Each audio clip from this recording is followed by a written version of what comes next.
ഡൽഹിയിൽ അനിശ്ചിതകാല സമരം തുടരുന്ന കർഷകരുമായി കേന്ദ്രം നടത്തിയ മൂന്നാമത്തെ ചർച്ചയും പരാജയപ്പെട്ടു. താങ്ങുവിലയിൽ തീരുമാനമാകാത്തതിനെ തുടർന്നാണ് ചർച്ച പരാജയപ്പെട്ടത്.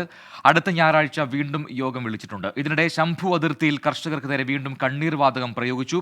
വിഷയത്തിൽ സമാധാനപരമായി പരിഹാരം കാണുമെന്ന് കേന്ദ്രമന്ത്രി അർജുൻ മുണ്ട പറഞ്ഞു. കർഷക സംഘടനകൾ ആഹ്വാനം ചെയ്ത ഭാരത് ബന്ദ് തുടങ്ങിയിട്ടുണ്ട്.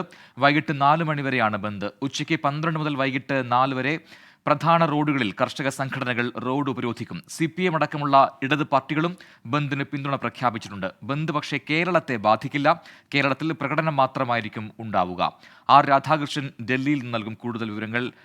ആർക്കെ, കർഷകരുമായി നടത്തിയ ചർച്ച വീണ്ടും പരാജയപ്പെടുന്നു. അതേ തുടർന്ന് ശക്തമായി മുന്നോട്ട് പോകാനാണ് കർഷകരുടെ തീരുമാനം. അതുപ്രകാരം എന്താണ് അടുത്ത മണിക്കൂറുകളിലെ അവരുടെ പ്ലാൻ? ഒപ്പം അതിനെ നേരിടാൻ ഡൽഹി പോലീസും സജ്ജമായിട്ടുണ്ടല്ലോ. വിവരങ്ങൾ.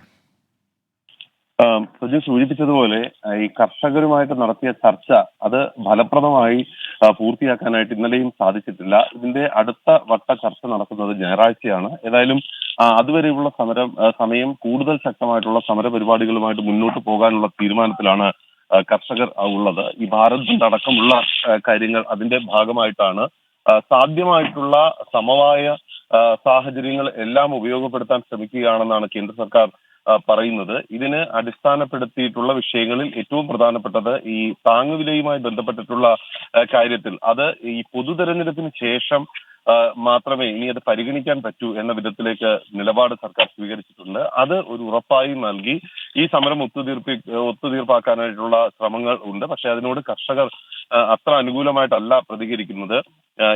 ഇപ്പോൾ നടക്കാൻ പോകുന്ന ഈ ഭാരത് ബന്ദ് അടക്കമുള്ള കാര്യങ്ങൾ വളരെ ശക്തമാകുന്ന വിധത്തിലാണ് കർഷകർ തയ്യാറാക്കിയിട്ടുള്ളത്. ഈ ശംഭു അതിർത്തിയിൽ തമ്പടിക്കുന്ന കർഷകരെ സംബന്ധിച്ച് ഇന്ന് വളരെ ശക്തമായിട്ട് ഡൽഹിയിലേക്ക് എത്താൻ വേണ്ടിയിട്ടുള്ള ശ്രമങ്ങൾ നടത്തും എന്ന് അറിയാൻ സാധിക്കുന്നു. അതുകൊണ്ട് തന്നെ വലിയ കരുതൽ ഡൽഹി പോലീസ് അടക്കം സ്വീകരിച്ചിട്ടുണ്ട്. ഗാസിപൂർ ഉൾപ്പെടെയുള്ള മേഖലകളിലാണ് ഈ സുരക്ഷാ ക്രമീകരണങ്ങൾ. ഇതിന് അനുബന്ധമായിട്ട് വലിയ ട്രക്കുകളൊക്കെ കൊണ്ടുവന്നിട്ടിട്ടുണ്ട്.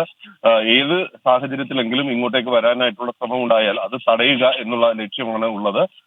ഈ സുരക്ഷാ ക്രമീകരണങ്ങളൊക്കെ ശക്തമാകുന്ന ഒരു സാഹചര്യം നമുക്ക് ഇന്ന് രാവിലെ കാണാൻ സാധിക്കുന്നു. ശരി, ആർ രാധാകൃഷ്ണനാണ് വിവരങ്ങൾ നൽകിയത്.